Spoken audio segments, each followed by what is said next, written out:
AP CM Nara Chandrababu Tirumala శ్రీవారి భక్తులకు శుభవార్త తెలిపారు. భక్తుల కోసం వాట్సాప్ సేవలు త్వరలోనే తీసుకొని రానున్నట్లు ఆయన తెలిపారు.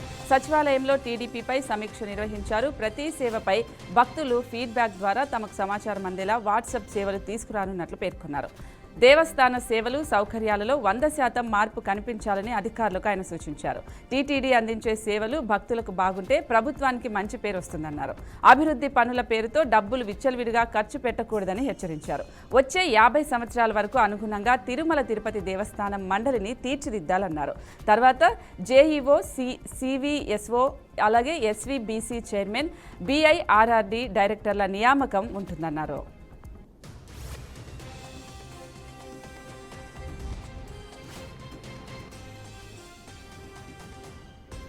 ఎన్టీఆర్ జిల్లా చందర్లపాడు మండలం ఉప్పాల గ్రామంలో సీఎం చంద్రబాబు పర్యటించనున్నారు. ఈ నెల 5వ తేదీన జగదీవరావు జయంతిలో ప్రజావేదిక కార్యక్రమంలో నిర్వహించనున్నారు. కార్యక్రమంలో భాగంగా సీఎం పర్యటనకు సంబంధించిన ఏర్పాట్లను జిల్లా కలెక్టర్లు లక్ష్మీషా పరిశీలించి జిల్లా కలెక్టర్ లక్ష్మీషా జిల్లా అన్ని శాఖల అధికారులతో సమీక్షా సమావేశం నిర్వహించారు. అనంతరం ముప్పాల గ్రామ ప్రజలకు కలెక్టర్ మాట్లాడారు. బంగారు కుటుంబం మార్గదర్శకాలపై సీఎం వివరణ ఇస్తారని, పేదరికం నిర్మూలించడానికి చర్చ జరుగుతుందని తెలిపారు. P4 పేదరికాల నిర్మూలన బాబు జగజ్జీవరావు అండగా నిలిచినట్లుగా కేంద్ర ప్రభుత్వాల పథకాలు అమలు చేస్తారని తెలిపారు. దీంతో పాటుగా స్టాల్స్ ను కూడా ఏర్పాటుపై ప్రజల్లో అవగాహన కల్పించనున్నట్లుగా జిల్లా కలెక్టర్ లక్ష్మీషా పేర్కొన్నారు. ఎస్ఎల్బీసీ సొరంగంలో ప్రమాదం చోటు చేసుకోవడం అత్యంత బాధాకరమని మంత్రి పొంగిలేటి శ్రీనివాసరెడ్డి అన్నారు. ప్రమాదంలో మరణించిన వారి కుటుంబాలకు ప్రగాఢ సానుభూతిని తెలియజేస్తూ వారి కుటుంబాలను తెలంగాణ రాష్ట్ర ప్రభుత్వం అన్ని విధాలా ఆదుకుంటుందని ఆయన తెలిపారు. నాగర్ కర్నూలు జిల్లాలో మంత్రి పర్యటించారు. అనంతరం టన్నెల్ వద్ద సహాయక చర్యలను ఆయన పర్యవేక్షించారు. ఉన్నత అధికారులతో సమీక్ష సమావేశం నిర్వహించి 15 రోజుల్లో పనులు పూర్తి కానున్నట్లుగా ఆయన తెలిపారు.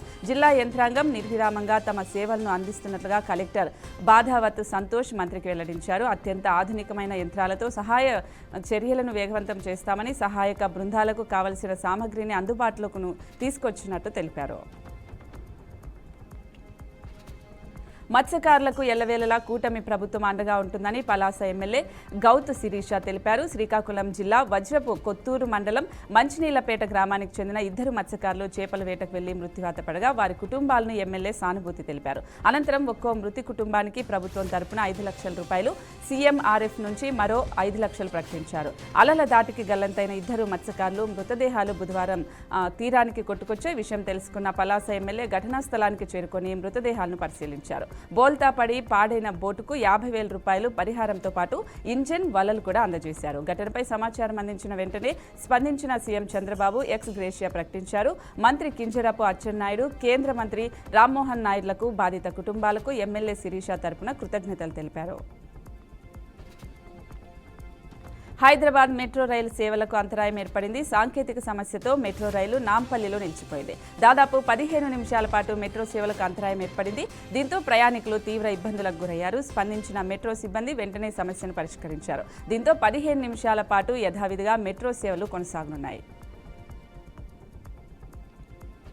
కడప జిల్లాలో మాజీ డిప్యూటీ సీఎం పర్యటించారు. లోక్సభలో కేంద్ర ప్రభుత్వం వక్ఫ్ బోర్డు అమెండ్మెంట్ 2025 నూతన బిల్లును తీసుకొని రావడం జరిగిందన్నారు. దీన్ని నిరసిస్తూ నల్ల రిబ్బన్లు ధరించి తెలిపినట్లుగా ఆయన తెలిపారు. దేశంలోని ముస్లిం మైనారిటీ వర్గాల ప్రజలకు వ్యతిరేకంగా బిల్లు ప్రవేశపెట్టినట్లుగా తెలిపారు. రాజ్యాంగానికి తూట్లు పొడుస్తూ నల్ల చట్టాన్ని తీసుకురావడం దుర్మార్గమని ఆరోపించారు. దేశంలో అన్ని వర్గాలు, కులాలు, మతాలకు అతీతంగా కలిసిమెలిసి ఉన్నారని తెలిపారు. అలాంటివి దేశంలో మతాలకు, కులాల మధ్య మనస్పర్ధలు, గొడవలు సృష్టించాలని చూస్తున్నారని మండిపడ్డారు. తెలంగాణలో మరో భారీ గుడ్ న్యూస్ ప్రకటించింది కేంద్రం. ఆదిలాబాద్ ఎయిర్పోర్టుకు కేంద్రం గ్రీన్ సిగ్నల్ ఇస్తూ ఉత్తర్వులు జారీ చేసింది. ఇటీవల వరంగల్ ముమునూర్ ఎయిర్పోర్టుకు కేంద్రం అనుమతి ఇవ్వగా తాజాగా మరో ఎయిర్పోర్టుకు భారత వాయుసేన అనుమతి మంజూరు చేయడం విశేషం. తెలంగాణ రోడ్లు, భవనాలు, సినిమాటోగ్రఫీ శాఖ మంత్రి కోమటిరెడ్డి వెంకటరెడ్డి ఒక ప్రకటన విడుదల చేశారు. ఆదిలాబాద్ జిల్లా ప్రజలతో పాటు తెలంగాణ ప్రజలకు మంత్రి శుభాకాంక్షలు తెలిపారు. ఇంతకు ముందు ముమునూరు ఎయిర్పోర్టుకు అనుమతులు సాధించిన తెలంగాణ ప్రభుత్వం ఇప్పుడు ఆదిలాబాద్ ఎయిర్పోర్టుకు అనుమతులు సాధించడం పట్ల ఆయన హర్షం వ్యక్తం చేశారు. 6 నెలల స్వల్ప వ్యవధిలోనే 2 ఎయిర్పోర్టులకు అనుమతులు సాధించడం తెలంగాణ ప్రభుత్వం చేస్తున్న అవిశ్రాంత కృషికి దక్కిన ఫలితమని చెప్పారు. ఒక జింకను చంపిన నటుడు సల్మాన్ ఖాన్కు 5 ఏళ్ల శిక్ష పడితే 100 ఏళ్ల నెమళ్లు జింకలను చంపిన ముఖ్యమంత్రి రేవంత్ రెడ్డికి ఎన్నేళ్లు శిక్ష పడాలని బీఆర్ఎస్ నేత దాసోజు శ్రవణ్ ప్రశ్నించారు. బీఆర్ఎస్వీ హెచ్సీయూ విద్యార్థులతో కలిసి ఆయన కేంద్ర మంత్రి ధర్మేంద్ర ప్రధాన్ను కలిశారు. కంచె గచ్చిబౌలిలోని భూములను కాపాడాలని విజ్ఞప్తి చేశారు. రియల్ ఎస్టేట్ ప్రాజెక్టు కోసమే హైదరాబాద్ కేంద్ర విశ్వవిద్యాలయానికి భూములను ముఖ్యమంత్రి రేవంత్ రెడ్డి ధ్వంసం చేస్తున్నారని విమర్శించారు. కేసీఆర్, కేటీఆర్ ఆదేశాల మేరకు కేంద్ర మంత్రిని కలిసినట్లుగా ఆయన తెలిపారు.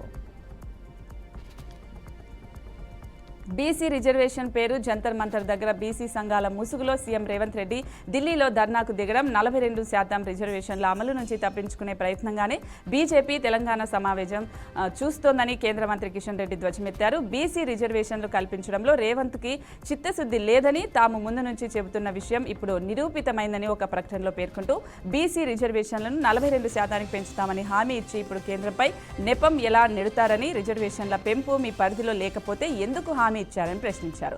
బీసీ రిజర్వేషన్లు పెంచడం ఇష్టం లేకే డ్రామాలాడుతున్నారని రేవంత్ రెడ్డి అసలైన బీసీ ద్రోహి అంటూ ఆరోపించారు. జగిత్యాల జిల్లా కేంద్రంలోని మాజీ మంత్రి జీవన్ రెడ్డి తన నివాసంలో సమావేశం నిర్వహించారు. శాసన మండలి సభ్యత్వం పీరియడ్ ముగిసిన తర్వాత మొదటిసారి ముఖ్యమంత్రికి లేఖ రాస్తున్నట్లుగా ఆయన తెలిపారు. జాతీయ గ్రామీణ ఉపాధి హామీ కూలీలకు కూలీ రేటు 400 రూపాయలు పెంచాలని, పేద కుటుంబాలకు ఉపాధి కల్పించేందుకు ఇందిరాగాంధీ ఉపాధి హామీ పథకం ప్రవేశపెట్టామన్నారు. వ్యవసాయం లేని కూలీలకు ప్రతి నెల 1000 రూపాయల నుండి 12,000 రూపాయలు ఇవ్వటం హర్షణీయమని మాజీ మంత్రి జీవన్ రెడ్డి తెలిపారు.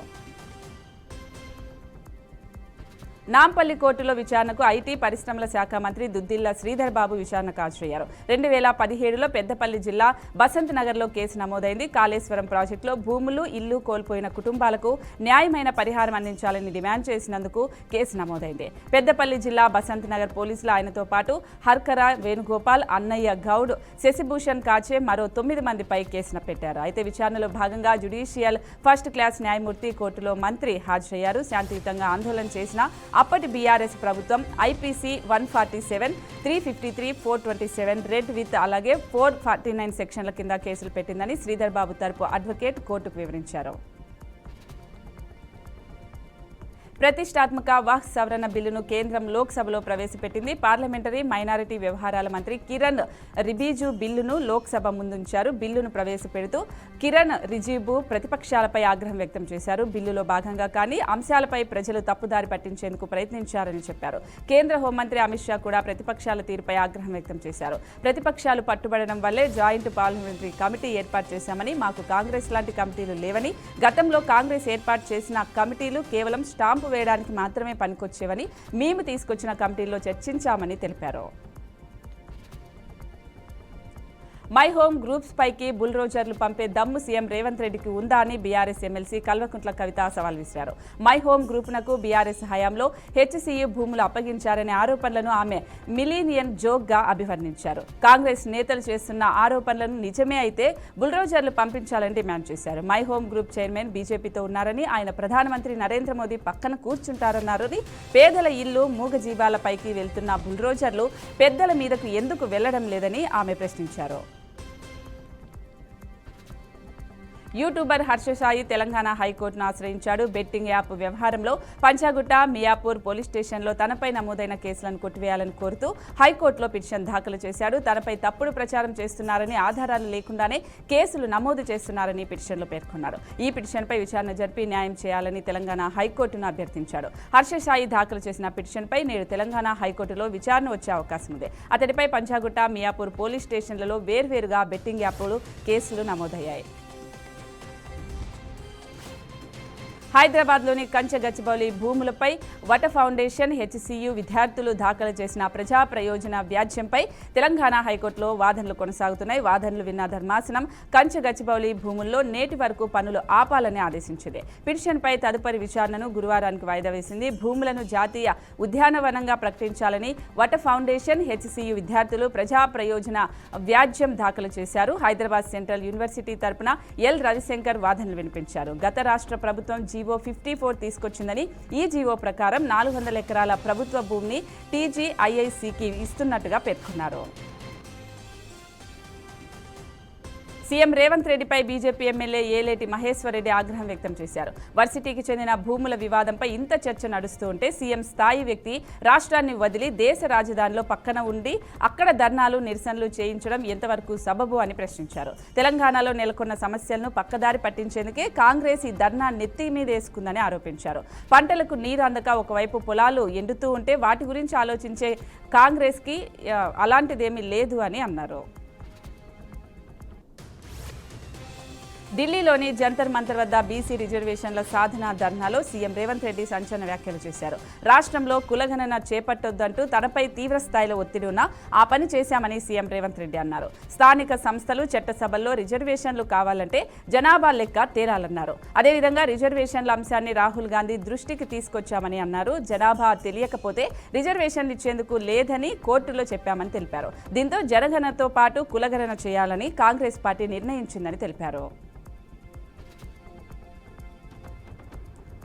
ఏపీ సీఎం చంద్రబాబు నాయుడు మోసాలు క్లైమాక్స్కు చేరాయని మాజీ ముఖ్యమంత్రి జగన్మోహన్ రెడ్డి హెచ్చరించారు. తాడేపల్లి కేంద్ర కార్యాలయంలో స్థానిక సంస్థల ప్రజాప్రతినిధులతో జరిగిన భేటీ అనంతరం ఆయన మీడియాతో మాట్లాడారు. చంద్రబాబు నాయకుడిలా వ్యవహరించడం లేదని మండిపడ్డారు. హామీల విషయంలో ప్రజలను మోసం చేశారని ఆరోపించారు. చంద్రబాబు పాలనలో అన్ని అబద్ధాలు మోసాలేనని విమర్శించారు. P4 అనే కొత్త మోసాన్ని తెరపైకి తీసుకొచ్చారన్నారు. హామీలపై ప్రశ్నిస్తే రాష్ట్రం అప్పుల పాలైందంటున్నారని చెప్పారు. మాజీ మంత్రి కాకాని గోవర్ధన్ రెడ్డి కోసం పోలీసులు గాలిస్తున్నారు. నెల్లూరులో జరిగిన మైనింగ్ అక్రమ కేసులో ఆయనకు స్వయంగా నోటీసులు ఇచ్చేందుకు ప్రయత్నాలు కొనసాగుతున్నాయి. తాజాగా నెల్లూరు పోలీసులు హైదరాబాద్ వెళ్లారు. అక్కడ కాకాని నివాసానికి వెళ్లారు. అయితే కాకాని లేకపోవడంతో ఇంటి గోడకు నోటీసులు అందించారు. అయితే నెల్లూరు రూరల్ పోలీస్ స్టేషన్లో విచారణకు హాజరు కావాలని నోటీసుల్లో పేర్కొన్నారు. అయితే ఇప్పటి వరకు కాకానికి నోటీసులు ఇచ్చేందుకు పోలీసులు 3 సార్లు ప్రయత్నం చేశారు.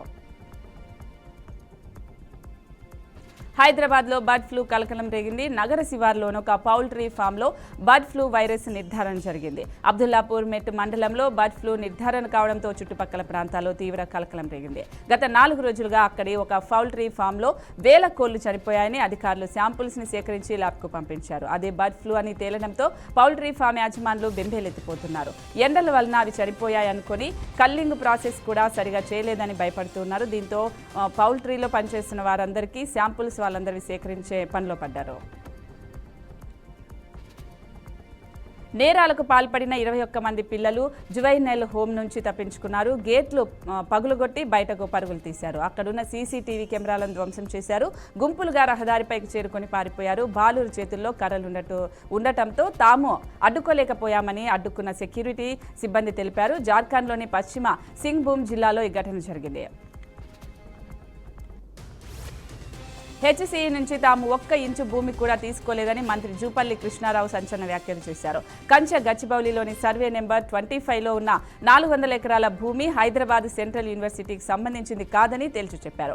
ఒక ప్రైవేట్ సంస్థ చెరలో ఉన్న భూమిని న్యాయస్థానంలో కొట్లాడి తిరిగి స్వాధీనం చేసుకున్నామని తెలిపారు. హైదరాబాద్లో సెంట్రల్ యూనివర్సిటీకి సంబంధించిన కొన్ని అపోహలు, ఆ భూమికి సంబంధించిన అనుమానాలు, దానికి తోడు అక్కడ గందరగోళం సృష్టించేందుకే కొన్ని శక్తులు బలంగా ప్రయత్నిస్తున్నాయని కామెంట్ చేశారు.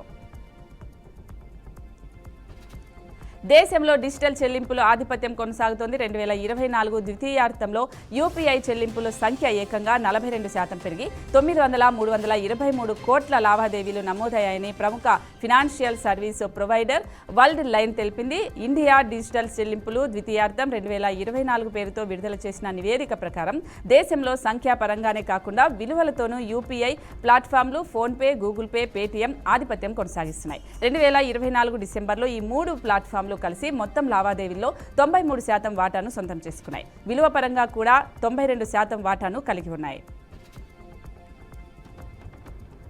పోలీసుల విచారణ నుంచి తప్పించుకునేందుకు శ్రవణ్ రావు ప్రయత్నాలు చేస్తున్నారని, విచారణలో అడిగిన సమాచారాన్ని ఇవ్వకుండా తప్పించుకుంటున్నారని విచారణ అధికారులు తెలిపారు. ఫోన్ ట్యాపింగ్ కేసులో A6 నిందితుడిగా ఉన్న శ్రవణ్ రావు మరోసారి విచారణకు హాజరవ్వాలంటూ సిట్ అధికారులు నోటీసులు అందజేశారు.